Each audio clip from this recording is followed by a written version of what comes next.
Hey everybody, St. Paul here, live from Times Square, and welcome to episode 9 of Music on the Run. This week's guest is Vince Wilburn Jr. Vince is Miles Davis's nephew, and of course we talked to Vince about music, his uncle Miles, his stint in his uncle's band, and we talk about what he's doing with the estate to keep Uncle Miles's legacy going. That's next on Music on the Run. Enjoy it. Before we get started here, do me a favor, wherever you got this podcast, make sure you subscribe, give us a rating, and if you have time and you like what you're hearing, make sure you write a review. It really helps us get the word out so we can have a lot more people coming to the party.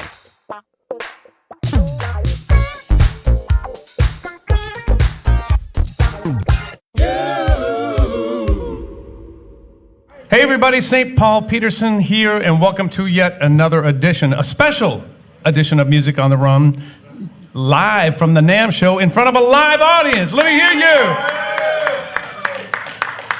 So those of you who don't know what NAMM is, NAMM stands for the National Association of Music Merchants, and there are, 100,000 crazy musicians and vendors and things like that here at this show, and I am in the Electro Voice booth, and they're a Minneapolis company. They're an incredible company, and they've invited me to come and share the stage here with some of my favorite people, and today is no exception. My guest today is a drummer, he's a producer, he's a businessman, he's a radio host, and I made this one up, Vince, a legacy caretaker. He's laughing back there. Happens to be the nephew of the late jazz icon Miles Davis, and he's continuing Miles' legacy through music by touring the Miles Davis Electric Band with the help of, and he's also helping with the estate. This is a guy who will always come to my aid. He's like family to me. Please put your hands together for Mr. Vince Wilburn Jr. Come on, baby.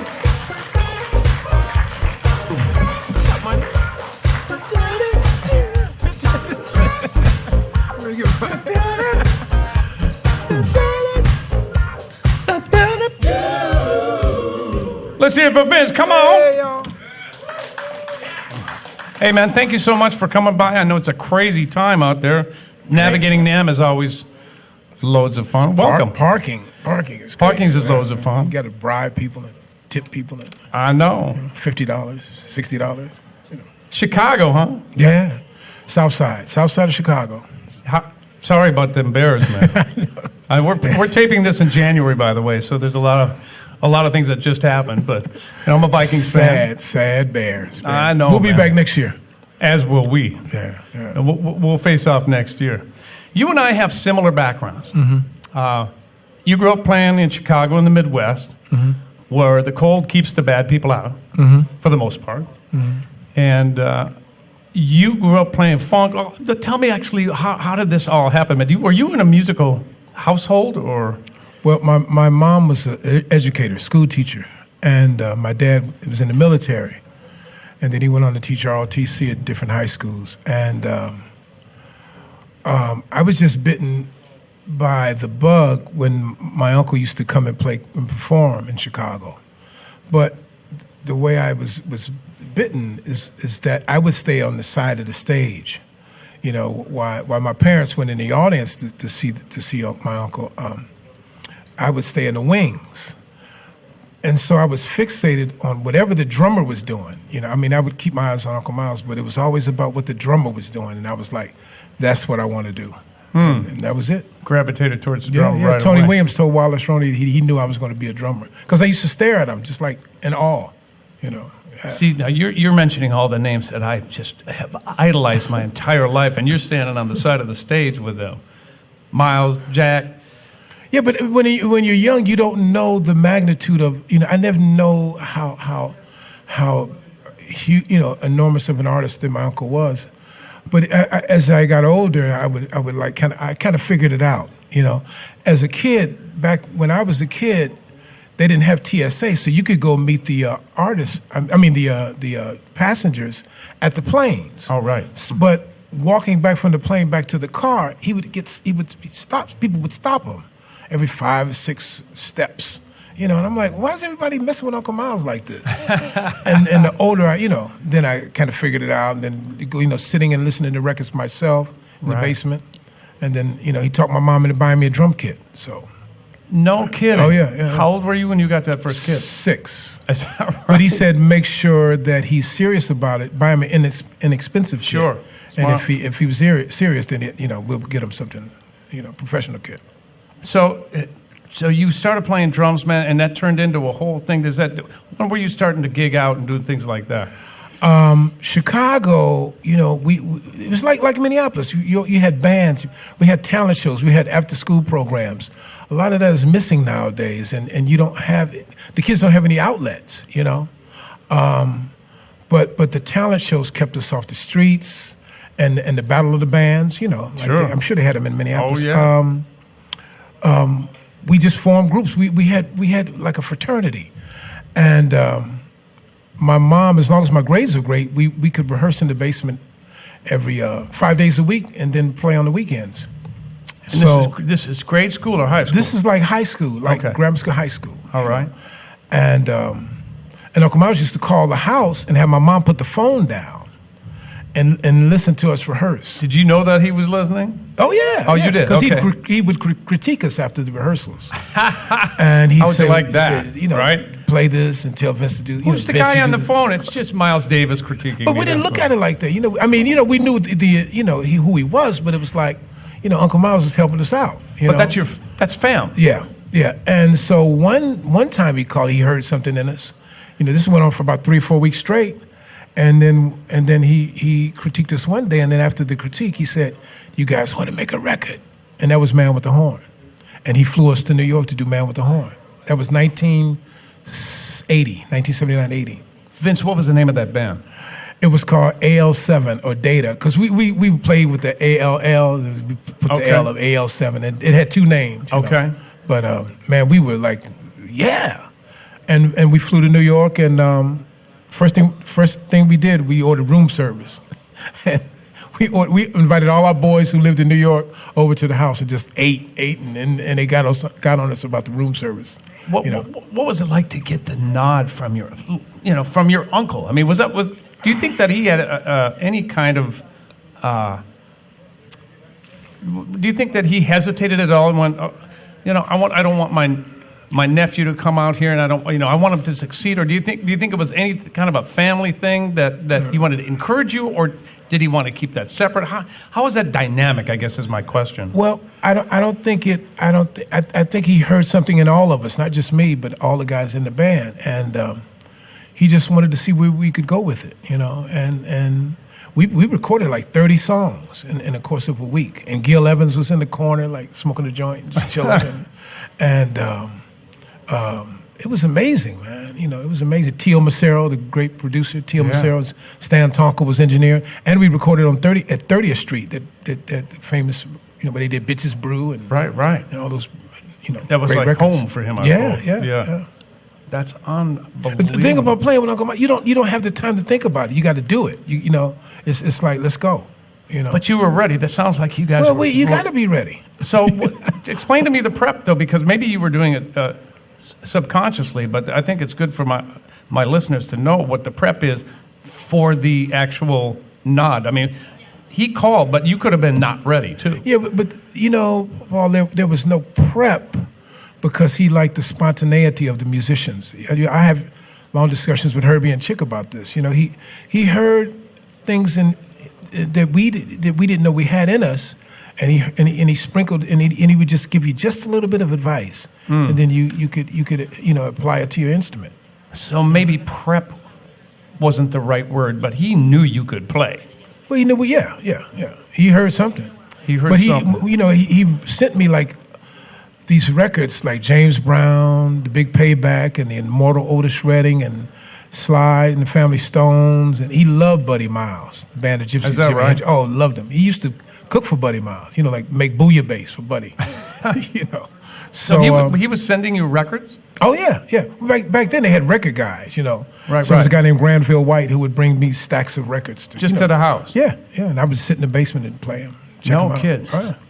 So you had the exposure of all different kinds of stuff, man. I mean, what was playing in the house? Give me some examples. Well, thank God I had the parents who were supportive. That's one thing, and we played, come home and do my homework, and then the cats would come over 6 to maybe 9 each night, 6 to 10, and we'd do it every day.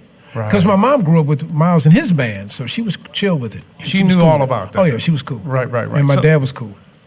So you play all sorts of different things. Now, you were in Cameo for a minute? For a day or two. I was with Larry and when in 19, right after Man with a Horn. Is that right?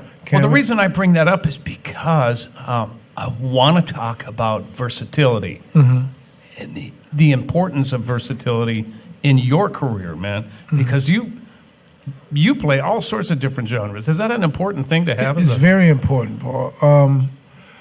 Coming up there, Chicago had, we played polkas, we played blues, we played funk, we played jazz. There was a group called the AACM, Association for Advancement of Creative Musicians. And that was with Phil Coran and Louis Satterfield and Earth, Wind and Fire, the horn players, and Don Myrick. All those cats were in this art ensemble of Chicago in this organization. So that was one thing, and there was a place called the Transitions East. So we would go and check those cats out, and they'd call us in. We'd peek through the window, and they'd call us in to play. So it was always different. You had all the blues clubs, of course. And then they had jingles. You could do commercials, and it was so much to, so many opportunities. So you were in the studio, you were playing live, and you were honing your chops that way, just by doing what you do. People were giving us breaks, especially after they found out that we did a record with Miles. Then Ramsey Lewis called, and we got more sessions, and it was just chilling. Similar to what happened with me with Prince. Once you get that nod from Prince or someone at that level, people go, "Oh, he must be able to play because he's working with Miles." It's validation, Exactly validation. right. Yeah. I call it Miles Davis University. Tell me about Miles Davis University, man. How was he your teacher? How did he give you that? You didn't have time to be nervous. Yeah. We were cutting Human Nature. And the drummer that was playing Human Nature didn't want to play it because he said that music is beneath you, Miles. You shouldn't play funk. So he left. Right. He left the studio. We were at the record plant in New York. So I was in the booth, and he said, "Nev, get on the drums." So they took his drums out and they put Buddy Williams, a session drummer in New York. Buddy had a kit in the next studio, so they moved Buddy's drums in, and I played Human Nature. I mean, and it just happened just like that. Dang. What am I gonna do? Say, "Oh no, let me think about it." He said, "No." No, there ain't no thinking about it. Hell no. Oh, can you say hell no? You can say that. Yeah. No. So he threw you right into the fire, and then you responded, and he loved it. So he was about the spontaneity.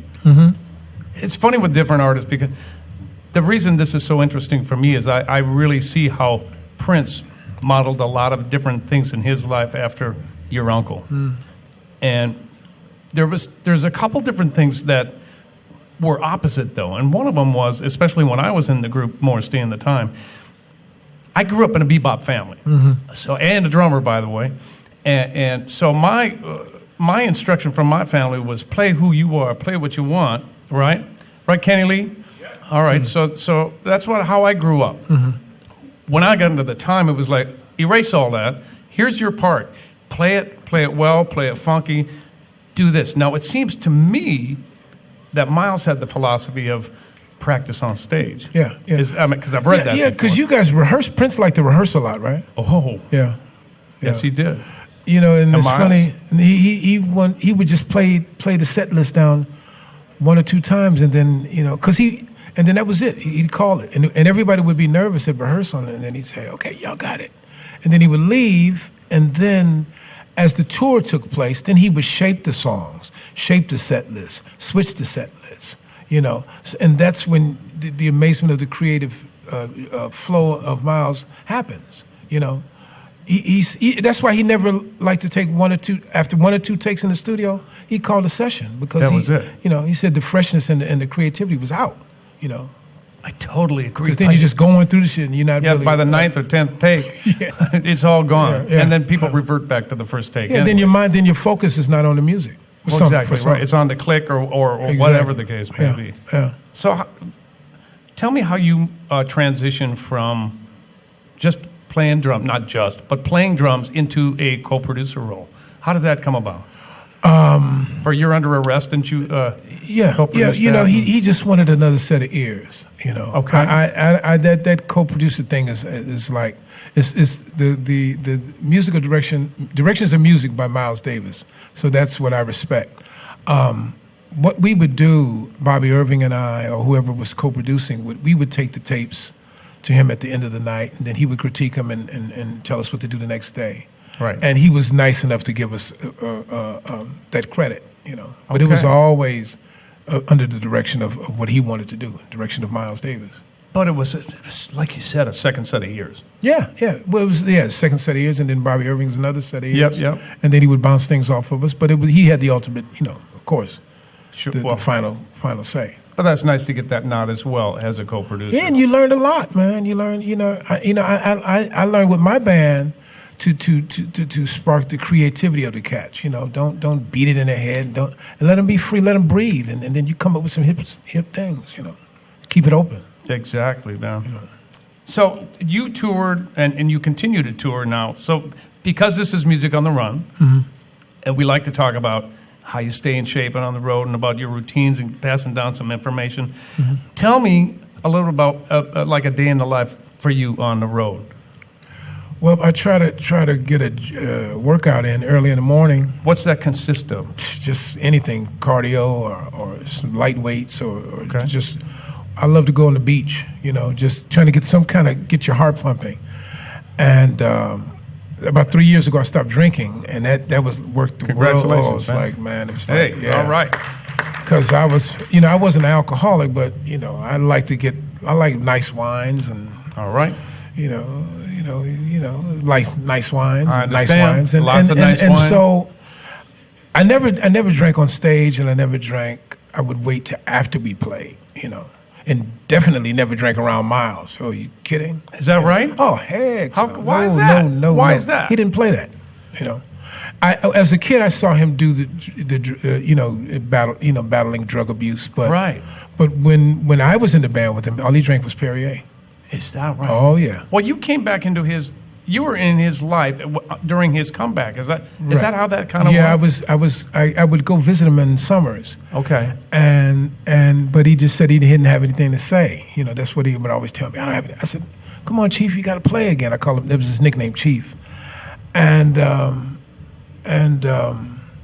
sometimes I would cry because he would just not pick the horn up and just go and disappear for 3 or 4 days. Everybody knows, it's no secret. Right. And he'd come back and he wouldn't recognize me, and that would crush me. Oh. And then the things that when you're in the curse of drugs, people don't respect you. Yeah. The dealers didn't respect them, people didn't respect them, the label didn't respect them. So I think one day he said he just looked in the mirror and said enough. Wow. And he did it. And people say I was part of that, but no, he just stopped. He stopped cold turkey. And Cicely helped him too, Cicely Tyson. Is that right? She kicked all the drug dealers and all that whole party scene out. And they sold the brownstone, that famous brownstone. Right, of course. Yeah, and she got him in the herbs and working out, swimming every day. You know what? They always say those kind of situations are an occupational hazard for musicians, entertainers, actors, that kind of thing. Do you think that's true, man, or is that kind of an old saying? Well, I know I can't. It won't work for me. Right. I want to be clear, and I want to remember the gigs, and I want to remember those moments in the cities that we tour all over the world. And I want to know what I said to certain people and what I said in an interview, or what I said in a morning interview, because that's the one. When you try to pop Tylenols in and go and fake your way through a morning interview, and just I've been there. and just be cordial to Once or twice. people, and when you're meeting students and young musicians backstage or at meet and greets, you want to be clear. Well, and people are watching, man. Oh yeah. People are watching, Yeah. people are listening, and people are modeling themselves after you, whether you know it or like it or not. Yeah, definitely. So you're setting an example for whomever. Yeah. Me, next generation below us. So that's cool that you have that on your mind. Let's get back. Hey, everybody, let's take a quick break because I want to talk to you about a couple different things. First of all, go over to patreon.com/Music on the Run podcast. That again is www.patreon.com/Music on the Run podcast. And that is where you can partner with us and financially support all the good things we're doing here on Music on the Run. Of course, there's a lot of incentives for you as well. Number one, you get a lot of behind the scenes footage, pictures, and maybe even some merch. I'm sure you can understand it takes a lot to put on these podcasts, and we love doing them, but it always costs money, and we would love to partner with you. So go over to patreon.com/Music on the Run podcast, and we'd love to have you as our partner. The other thing I wanted to talk to you about is the company Electro Voice. Electro Voice is a company based here in Minneapolis, Minnesota, and they specialize in PA speakers and, of course, microphones. They've taken good care of us for many, many years. Prior to me starting Music on the Run podcast, I've endorsed them for a very long time. And I'm actually speaking into one of their mics right now that is a staple in the radio business called an RE320. You know what's funny is that I actually use this mic a lot on hi-hats and bass cabinets, and it's so versatile.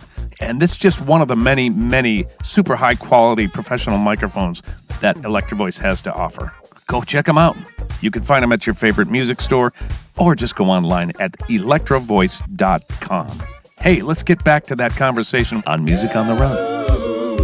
Let's get back to the road thing. So you like to get a little workout, and now does that do something for you, man? Does that help you with the stress? Or what it does, you breathe, and it helps you for the performance of the night. You got to get some kind of cardio in.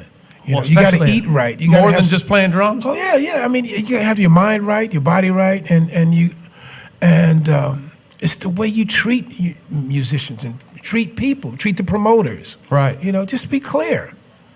Have some clarity. Yeah, man. It's great to have clarity. Not be foggy all the damn time. Drunk and hanging over and popping Tylenol, and it gets old fast. Right. For me. So talk to me about your road family and the Chicago connection. How important is that road family to you? Well, it's like we used to sit in the car and talk about playing with Miles. Daryl Jones, who now plays with the Rolling Stones, and I got him the gig with Miles. Richard Peterson, who played with David Sam, played with your brother. You play, Richard. I know Richard because Richard was kind enough to me to let me sub for him in Boss Skaggs' band. Yeah, Bobby. I mean, these, we would just sit and dream about playing and touring, and then we started. Miles just gave us that launch. But yet we still, play together. We still try to tour together. We still see you together all the time. We definitely keep in touch. There's a brotherhood, right? Yeah. Just like Minneapolis, man. Exactly what I was going to say. There's so many similarities. We've got Minneapolis in the house today. Let me hear you, Minneapolis. Just like Minneapolis. Yeah. All over the place. That's so cool. I got a story. My cousin went to school. My cousin is Herb and Joey Wilburn, right? And one day, it was the Dirty Mind tour. I'll never forget this. And Prince was walking and getting in his limousine. And he didn't know I was related to him. We didn't talk about the Miles or anything.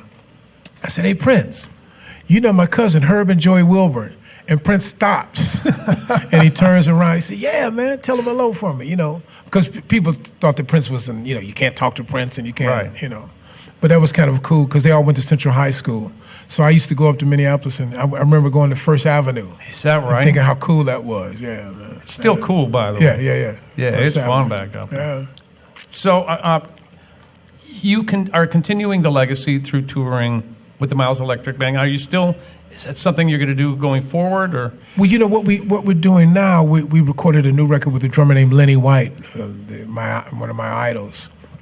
And what we're trying to do is called the Miles Electric Band, but we started to be categorized as a tribute band. So I'm trying to break away from that tribute band. So we're recording all new music with Ron Carter and John Schofield, Vernon Reed, and Paulino from Cuba, Martinez, Pedrito Yeah. Martinez. And Herbie once told me, he said, "Hey man, I love what you guys are playing and the way you're playing our music," meaning when he was in the band. But you Sure. guys are putting a different spin on it. But I just thought it was time for us to just take a, like Miles, go another avenue. That's an interesting discussion because, once again, the Miles camp with you, and now that Prince is gone, there are many people who are carrying on the legacy of the music of Prince as well, in many different facets. And there's a lot of discussion and discrepancies about who should do what, why, and how, and when, and who has the right to do whatever. It's an interesting dichotomy, I believe, because I think that everybody, and I'm including myself in this as well, because I spent 3 or 4 years in the Prince camp, and it was a huge part of my life. It was of my career. It was a launch, just like Uncle Miles was for you. So to share this music with not only the fans that he gave to us through the songs that he wrote for us, but also to pass that music that he created on and continue to do that in a integral manner, I think is important to his legacy. Yeah, definitely. So, and you were doing that with the Miles Electric Band as well. Yeah, right? But you were done with that. You want to take a different I spin? don't want to say done, but we just want to take make another turn and do something different. I mean, because you can only play In a Silent Way so many times, so many variations, right? Or Jean Pierre, or Jack Johnson, or Purple Rain. And we love the music, Yeah, I mean, you kind of want to, and then as an artist, you want to grow, you want to branch out, you want to play, Plus, my agent was like, "Hey, man, I got to, I can't, you guys got to switch up, play, record some new music." And Sony was happy to sign us and be behind us. Matter of fact, the single is out on the Birth of the Cool. I don't know if anybody seen it. Birth of the Cool is a new documentary on Miles. Yeah. Nominated for a Grammy for the documentary. And an NAACP Image Award. Yeah. Congratulations, Thanks, man. Tell me about your Stanley involvement Nelson. in that. I want to hear a little bit about that, man, because that's, for me, I think that's huge, and it's a part of who you are and what you're doing with Miles's son and daughter, right? Yes. For part of the Aaron estate. Explain that relationship. Well, it's called Miles Davis Properties LLC, and we control the likeness of Miles. Anything you ever see. Is it okay that I'm wearing this coat? Yeah, but you got to send us a check. No.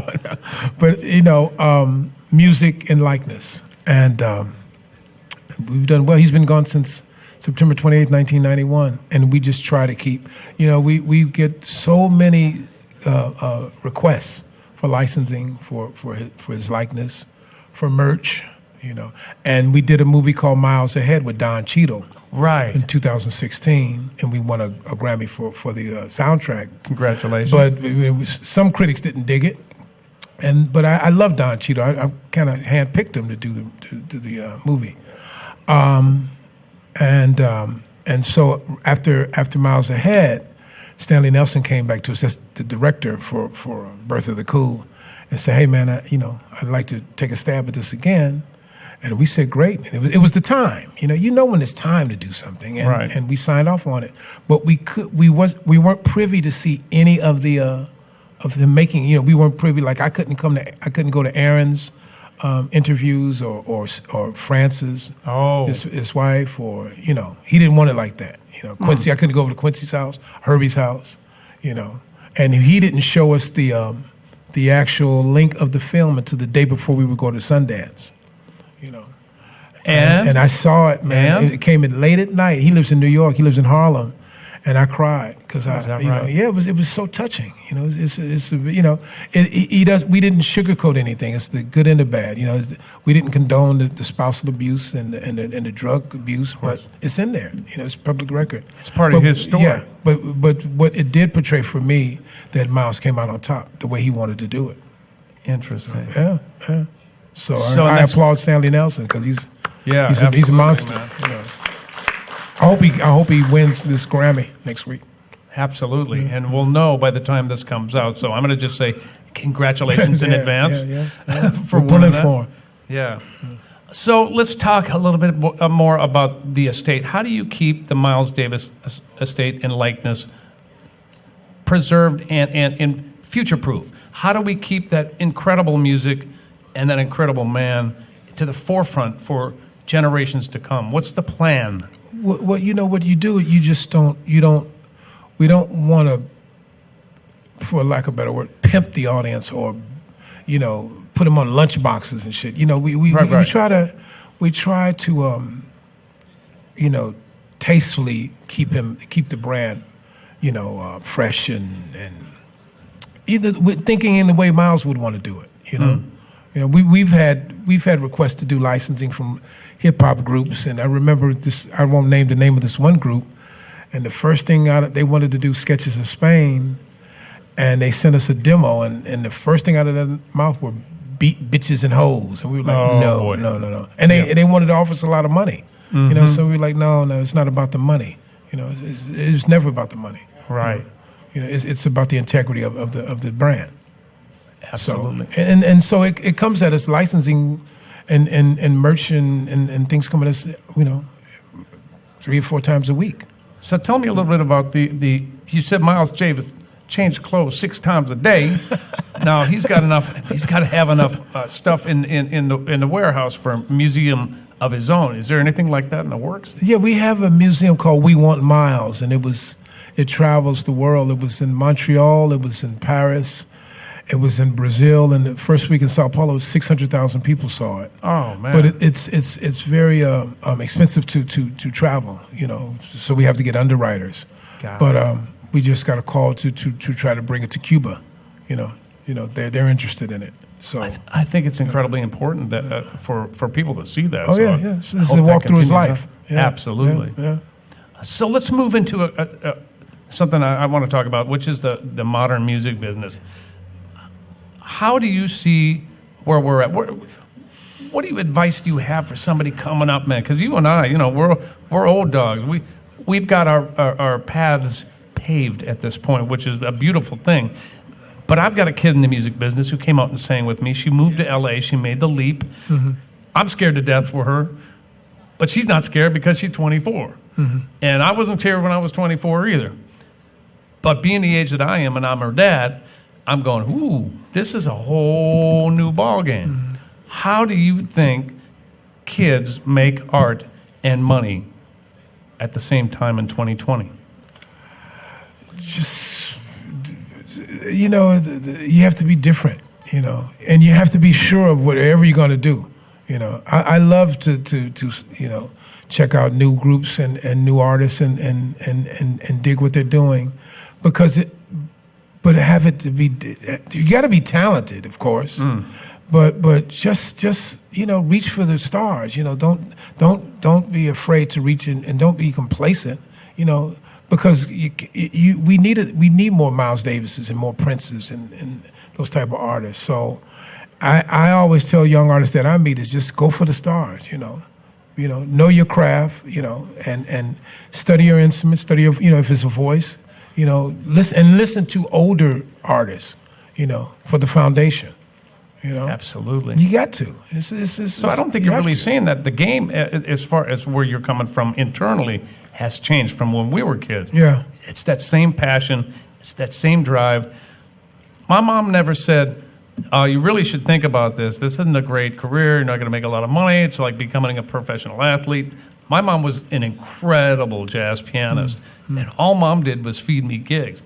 She always supported, and I think that support group around you, people that believe in you, is worth more money than anything. Definitely. As well. I mean, I had a lot of friends who didn't have supportive parents, and man, I felt for them. So dads were just always down on them. Mom was, you know what I mean? Just absolutely. Talk down on them. You do a lot for education. Explain to me your heart for education. What are you doing? I know you're at South by Southwest. What are you talking about at those places? Well, at South by Southwest, we have what do you call it? We title it the Miles Davis House, and we break new groups and indie bands, because everybody needs a shot, and then we'll have a headliner, like a top name. Sure. But Karen Sundell and my cousin Aaron, our publicist Karen Sundell and my cousin Aaron, they pick the bands, And it's great to hear all these bands, man, because it's, killer bands out here in the world, And so I just sit and announce them and introduce them and sit back and check them out. I never want to be closed-minded to anybody out here trying to make it in the game. Because somebody gave me a break, my uncle. Right. And look how many people Miles gave a break to. And how your mom was supportive, and Absolutely. Prince, and you know what I mean. So we have to keep that flow, that lineage. That reach is so far. I mean, not only my musical family, the Peterson family, I'm the youngest. Mm-hmm. The lives that they have touched and supported artists coming up in the Minneapolis, St. Paul area, and then growing into the Prince camp. I've got some brothers and sisters from the Prince camp in the audience here today. Let me hear you. Yeah. Okay, there's a few of them anyway. But we are bonded by that guy, and we'll always have that, and we were supported. And he touched so many other people's lives and gave the opportunity, the nod, and noticed something in each and every one of us, and really launched a lot of careers out of that. And I look at that as a 50-plus-year-old man, and that's what I think my legacy should be. What is Vince Wilburn's legacy? Well, I would just like to keep the music flowing, and long after I'm gone, just to say, hey, he cared about the music, because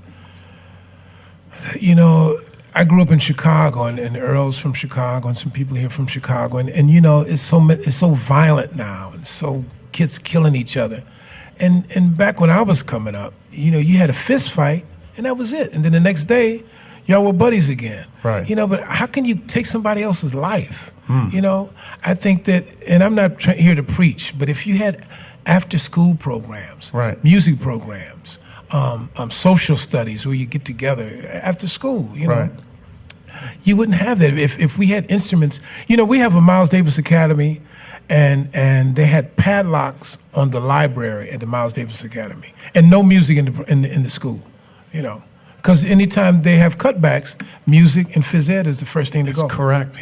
That has got to change, man. Oh yeah, definitely. And that's my fight. All over the world, I try to go and I visit the kids. So when you're on tour, do you go out to different places? Man, I was in Soweto, and I went to Mandela's school and just sat and talked to the kids, and of course we had translators and just hung. Anywhere I go in the world, I try to do that. And I cry, and I get soft. I'm a big kid, but man, that's all it's about, important, man. It sure is. Important. You remember when the firemen came to your school, or yes, the policemen came? Now I got a police officer friend in Chicago. He said, man, even though we wear body cameras, man, the cats, these kids talk about our mothers, talk about our wives, call our mothers hoes. Now, how you going to tell a police officer, call a police officer's mother a hoe? But that's the sign of the times, and sad. Doesn't have to be, man. It's sad, but we can change it. And you and I hope, are changing. I'm telling you, and Victor was in here, Victor Wooten was here yesterday, and he feels the exact same way. He said to me yesterday, the world already has a bunch of great musicians. What the world needs more of is great people. Yeah. And that's how we change this, I think. That's how we make a difference in this world. Yeah. I noticed another thing when a kid would come backstage to see Uncle Miles, how he would tell him to keep playing, or he would have a cool word for him. I checked that out too. And that's important for a kid to hear that from Miles Davis or from anybody. And keep at it. Right. Tony Williams asked him, could he sit in when Tony was little? Tony was like 15 or 14. He said, no, just go listen, sit down and listen. Then Tony came back at 16, 17 and turned that quintet around. He was fiery. One of my favorites of all time. And you got to sit by the side of the stage and watch your heroes. Yeah, Tony, Al Foster, Jack DeJohnette. What was it like to hang with Al Foster? He used to tell me, he said, move to New York. This is what he would always say, move to New York. You got to move to New York. He was very supportive. Wow. All the musicians that ever played with Uncle Miles were supportive of my career, and I still keep in touch with them. What's the biggest thing that impact that Miles made on you? If you could take it away one thing, what's the biggest impact? Miles to had be on. true to the music. Okay. Yeah, don't cheat the music. You know, I mean, this man had Ferraris and houses in Malibu, a penthouse in New York, but he was always about the music. You know, he was the first one to get up in the morning, the last to go to sleep at night, and I would see how the love and the passion of music was in him. You know, and I was like, damn, this is wow. You know, just if he wasn't playing the trumpet, the board tape, the concert tapes would be on, playing in the background, or new music would, the new records he was working on was on, or MTV or something was on the TV with the sound down. But it's always music. It's always music. Always music. You know, Always that's something by. that I'll never forget. I'm sure Prince was that way. I'm sure your family too. You know. I always say I had no choice. really. I mean, it was weird. I always thought I was the youngest of 5 kids, and I am the youngest of 5 kids. And I always thought, since my brothers and sisters play, I'd be going down to a friend's house, and I'm like, "What does your mom and dad play?" Yeah. Because I was surrounded by music all the time, yeah. from bebop to hip hop. Well, not hip hop. When you could play music or sports, you could walk. The gangsters wouldn't mess with you when you you could walk down the street, and they would say, "Hey man, you can't mess with Vince, man. You got a badass little band, so that you got the pass." Right. Well, it's important for me to have you on this show, man, because what you bring and the light that you bring, man, you and I are fairly new friends, but I can tell you the instant that we became friends, we were family, because anything I've ever asked you, questions, you're always there for people, and that's what everybody says about you too, man, and you keep being that light. Man, if we don't do it, who's going to do it? I'm telling you. Our friend Ndugu Chancellor, he passed away a couple of years ago. His house caught on fire at 4 a.m. this morning.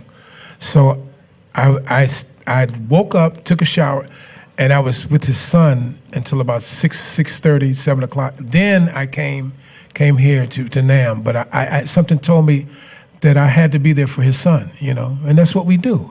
He lost. His name is Rashawn. Rashawn lost his dad's drum sets, all the records, all the plaques, all those things Ndugu Chancellor worked for are gone. Just like that. But so you were there for him. Yeah, I had to. That's what you do, man. And I was thinking about canceling. I was like, let me call Paul. I'm like, no, I can't cancel on you either. So, Thank you. But that's what we do. We're there for each other, and we have to continue to be there for each other. And I just want to say, don't stop that hunger and thirst for music, that passion for music.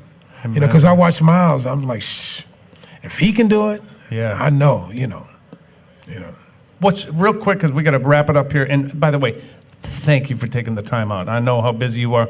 Tell me about your radio show. It's called Evolution of the Groove on KPFK 90.7 FM, Los Angeles. It's just another medium outlet. just to play some music, and talk to some people about music. That's what I like to do. Who have you had on your show? Verdine White. I had the Ohio players, Jim Diamond, Diamond Williams. I've had Clayton Cameron. I've had Manyongo Jackson. I've had Phil Upchurch. I've had everybody. Anybody I call is always, when you want me to do it, That reminds me of this, man. I mean, the worst they can say is no. No, man, Nobody does. I want to do it. We have to, we're the messengers.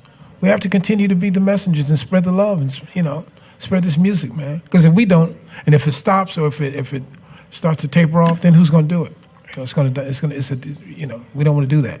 I don't want to do that. How do we find out all the different things that you're doing? Can you give us some a website? MilesDavis.com is this website, and my personal website is neftrum.com or mileselectricband.com, and then my Instagram is NEFOFMILES of Miles. Beautiful. Just to remind folks, if it's an audio podcast, but we also actually have a video podcast as well. If you want to see what we're doing here at the NAMM show, go to patreon.com/Music on the Run podcast. And then you can partner up with us and see all the good things that we're doing here as well for our video podcast. Thank you so much. And by the way, before I forget, jacket? We're sitting. You can't have the jacket. We're sitting here at Electro Voice here at the NAMM show, the National Association of Music Merchants, and we have a gift for you. It's the mic that we've been using for every single podcast that we've been doing.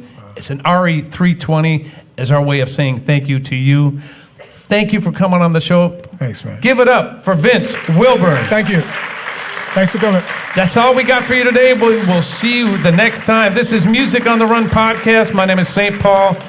We're out. Thank you so much. Vince, thank you, bro. Thanks, man. Music on the Run was hosted by yours truly, St. Paul Peterson. Recorded and produced by Davide Raso. Video editing by Ivan Sebastianov. A very special thanks to the patrons who financially support this podcast. And remember, we'll never be as cool as Uncle Miles. I hope you enjoyed that interview with Vince Wilburn Jr. here on Music on the Run. In a couple of weeks, we welcome percussionist extraordinaire Lenny Castro. Remember, with all that's going on in the world today, to be good to each other, be safe, be healthy, and we look forward to having you back for the next episode of Music on the Run.